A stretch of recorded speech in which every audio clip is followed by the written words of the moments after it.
I received the call shortly after the first plane hit, which everyone thought was a Cessna. That's what I was told. A small Cessna lost its way and hit the plane. I got there. I had to be inside on the 23rd floor when the second plane hit. Okay.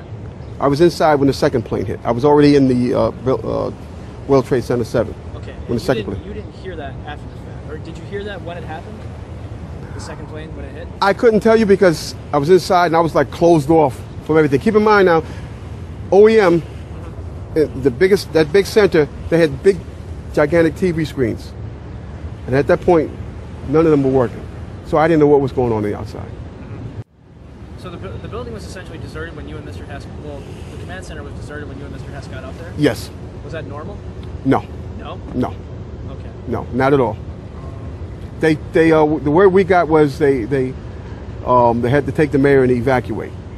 So they said that the mayor was in World Trade Center 7 that day? Yes.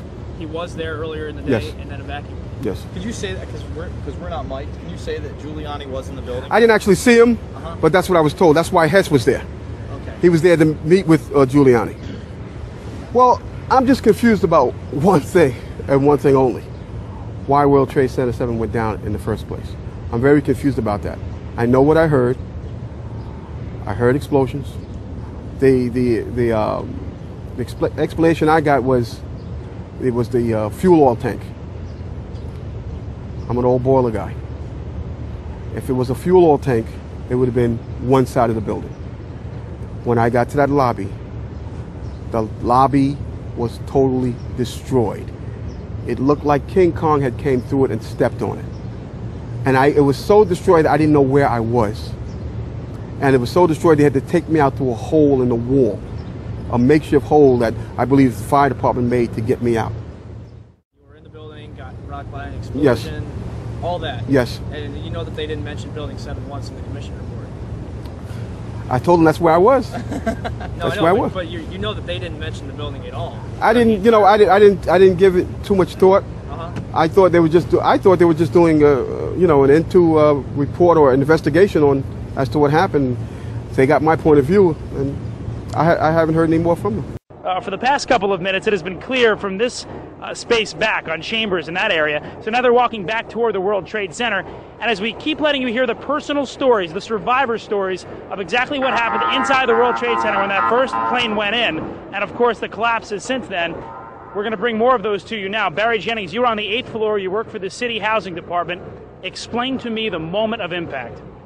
Well, me and Mr. Hess, the Corporation Counsel, were on the 23rd floor. I told him we got to get out of here. We started walking down the stairs. We made it to the 8th floor. Big explosion. Blew us back into the 8th floor. And I turned to Hess. I said, this is it. We're dead. We're not going to make it out of here. I took a fire extinguisher and I bust the window out. That's when this gentleman here heard my cries for help. This gentleman right here, and he kept saying, stand by, somebody's coming to get you. They couldn't get to us for an hour because they couldn't find us. You thought that was it? I thought we're dead. I thought that was it. I started praying to Allah. I said, that's it. We're gone. It's over. What was it like for you? You were inside there as well. It was pandemonium. I mean, it was something like out of a Bruce Willis Die Hard movie.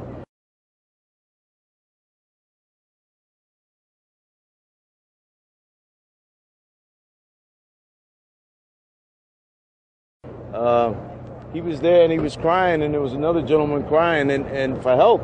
We couldn't get to him. We tried to get through we went through the buildings. We were lost. Both staircases, the backside was completely blown away. There was no way to access us. We couldn't get to him. And finally, one of the fire department teams found him.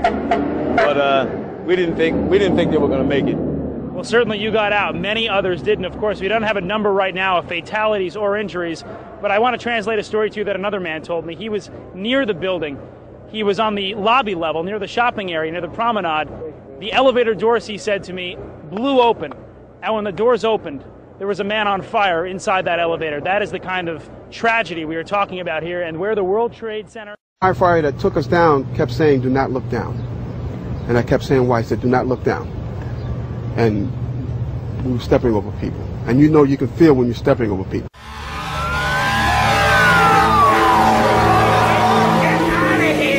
Debris and dust are thrown over a huge area, and Tower 7 doesn't escape.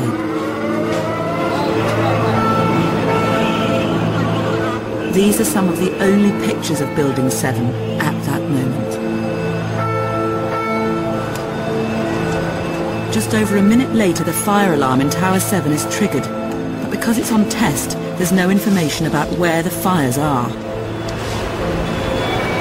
What happened? Did the side of the building come down? I don't know. Something fell. What did you see? It was pretty clear at one point, and then there's a whole bunch of smoke and glass, and I think we're just about the last ones in this building right now. I think you should leave. Everybody else is gone. When they finally got to us, and they took us down to what they called the lobby, because I asked them, I said, when we got down there, I said, where are we? He said, this was the lobby. And I said, you got to be kidding me. It was total ruins.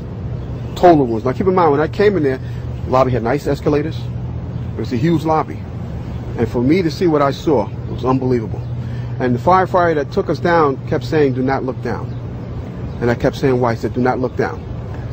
And we were stepping over people. And you know you can feel when you're stepping over people. The amount of detail that Barry gave us in this interview was unreal. He says he was stepping over dead bodies in the lobby. Trouble is, Barry Jennings himself disagrees with their interpretation of his words.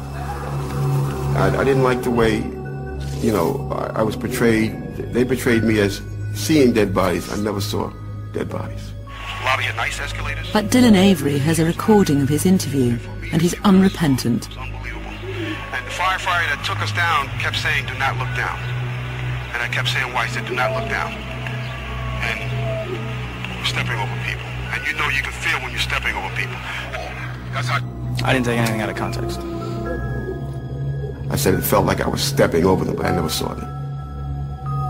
And you know, that's the way they portrayed me, and I didn't appreciate that, so I told them to pull my interview. I didn't take anything out of context.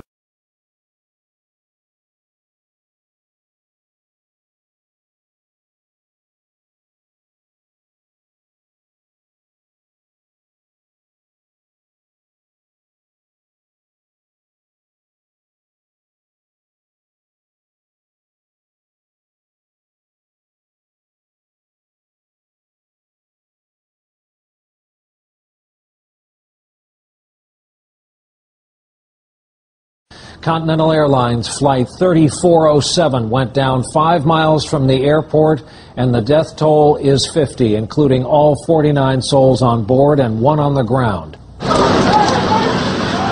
The first terrifying moments of the crash just outside of Buffalo, captured and posted on YouTube. Can somebody get some help for my daughter? She was hysterical. A frantic search for the victims on the ground. Oh my gosh, is there anybody in there? My husband. Oh my. Firefighters arrived to find a home engulfed in flames with only the plane's tail sticking out. The plane suddenly banked sharply to the right, then nosedived into a neighborhood. I was in our family room, and I heard a noise. Planes do go over our house, but this one just sounded really different, and I thought to myself, you know, if that's a plane, it's going to hit something. And next thing I knew, the ceiling was on me. Extremely hot fire. One of the biggest fires that I have encountered in my 17 years. I could see the wing of the plane, and Jill was over to the side, you know, crying, of course, hysterical.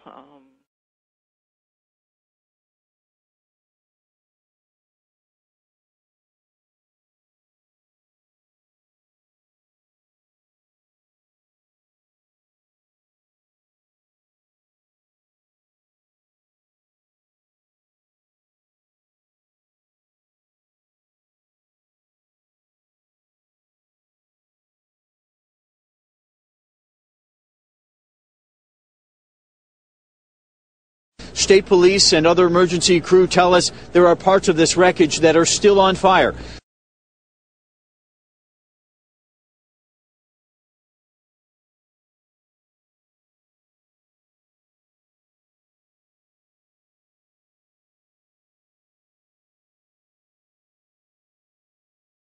Police have not released the names of the victims, the people on the plane, but we do know that one of them was the widow of a 9/11 victim. Beverly Eckert is her name, and she was flying back here to go to a ceremony honoring a scholarship in her husband's name. On board the aircraft, prominent victims' rights activist Beverly Eckert, who lost her husband in the 9/11 attacks in New York.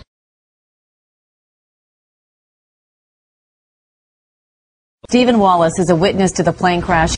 As Matt just mentioned, we have a breaking news story to tell you about. Apparently, a plane has just crashed into the World Trade Center. Stephen Wallace is a witness to the plane crash. He joins us this morning. Stephen, you've spent 20 years as a paramedic, and you knew pretty quickly when you arrived on the scene that this was no longer a rescue situation. Stephen, I mean, the fact that this plane came down and took only this one house in a very crowded neighborhood, that had to be surprising. I mean, this plane literally came in almost vertically.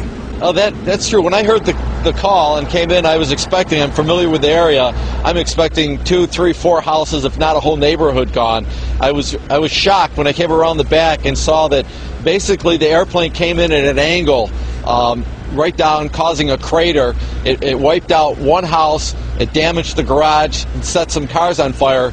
But we've all seen the pictures of the Hudson River where the plane kind of glided across the river. If that had happened here, there would have been 6, 7 houses and a few businesses, and the catastrophe would have been a lot worse. The weather may be at issue. What was the weather like at that point in time, Stephen? Well, I shot 200 or 300 pictures, and the ironic thing is you could look at one picture, and the very next second it's heavy snow with water, freezing rain, and then all of a sudden it's clear, the wind's really heavy, 20, 25 miles per hour, and then nothing. So it was a very variable weather situation going on. Ice can distort that airflow, and if there is that distortion, the airplane can stall at a much higher speed and without warning being given to the pilots. But the Bombardier Dash 8 is a modern plane equipped with de-icing technology that the NTSB says was turned on. Investigators recovered that information off the black boxes already undergoing analysis in Washington. They already got the black boxes yesterday. They were rapidly brought to New York. Tim Morris, you understand were the first at the scene. When you saw that tail sticking up and saw the Continental logo, had you also assumed it was a small plane up to that point? What was your reaction when you realized this was an airliner? Being the first one on location, it was actually very tough to tell that it was in fact an airplane because of the massive amounts of fire, of course being fueled by the jet fuel itself. But I didn't in fact know it was, or nor could confirm that it was in fact a larger scale plane until I got about 180 degrees around the house. Then I did make contact with the wing of the plane, or the tail end of the plane, and then verified that it was a larger scale plane.